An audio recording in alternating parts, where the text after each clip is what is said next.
By partnering with the WWF, we found goodness in sustainable fishing practices.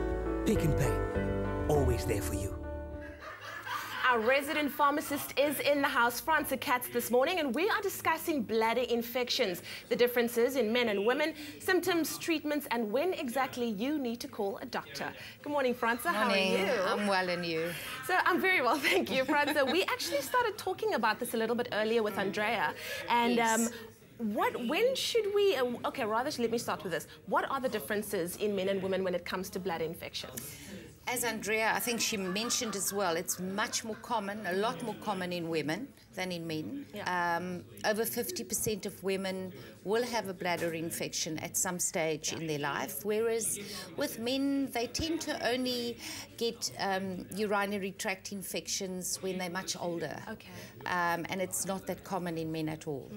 And we were talking about a bit earlier about Prince Philip, who's also currently in hospital with that. I saw last night when I saw on the news that he's back in hospital with a urinary tract infection. I thought, gee whiz, maybe I should just tweet him and say, tune into Expresso. We're going to discuss it tomorrow and get some tips. There we go. There we go. Tune into Expresso for all the answers. Yes. Now, Franca, when it comes to bladder infections, what are the symptoms that we should be looking out for? The most common symptom is the burning sensation when you urinate. That's usually the first symptom and the most common.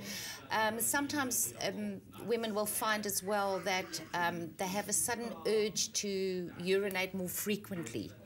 And also there can be pain associated with it, lower back pain and on the lower part of the pelvic area also pain. But the first thing would be that burning sensation. Okay. Yeah. Now, at what point does one actually go to a doctor? Because I think people tend to, leave the problem and it gets worse and worse. When should we start to see the signs that now I must visit a doctor? The thing with a urinary tract infection is if you have an infection, only an antibiotic will clear it up, nothing else.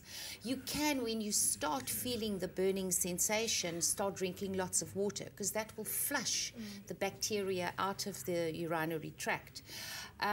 The best would be if you do think that you might be getting an infection, pop into one of our Pick n Pay pharmacy clinics. Our nursing sisters can then take a sample of the urine and test it, and we'll be able to say to you, no, there's definitely bacteria there, go and see your doctor. Or otherwise, you could maybe, if it's right at the start, get away with just drinking lots of water and flushing it out of the system. Okay.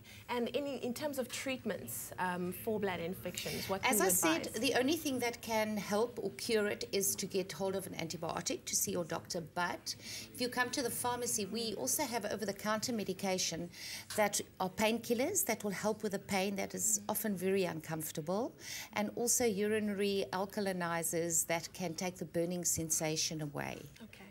And do you have any advice for men and women out there that currently have or don't have bladder infections yet, but what can we do to prevent it? Yeah, you find that some women, it just tends to, return again and again and again. And as Andrea said, which is very true, I think the only thing that you can take is cranberry, drink the cranberry juice or take the tablets.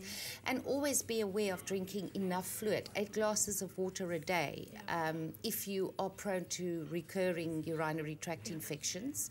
And also for those women that find that they often get it, it's quite true that bathing, using very scented soap and bathing in bubble baths, that can irritate the urethra and can also make it then more sensitive to picking up bacteria. And another thing to remember is go to the bathroom frequently. We sometimes tend to, I can't go now, I can't go now.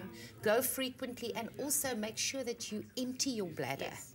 That there is no urine that stays behind, because that's where the bacteria can then start breeding. Wonderful. Wow, thank you so much for that, Franca. Pleasure. Definitely, I think it's helped a lot of people who are maybe experiencing those symptoms right now as we speak. Well, the Good Hope FM gang is in the house, always keeping things alive and a little loud sometimes, but we love it. Over to you, Kat.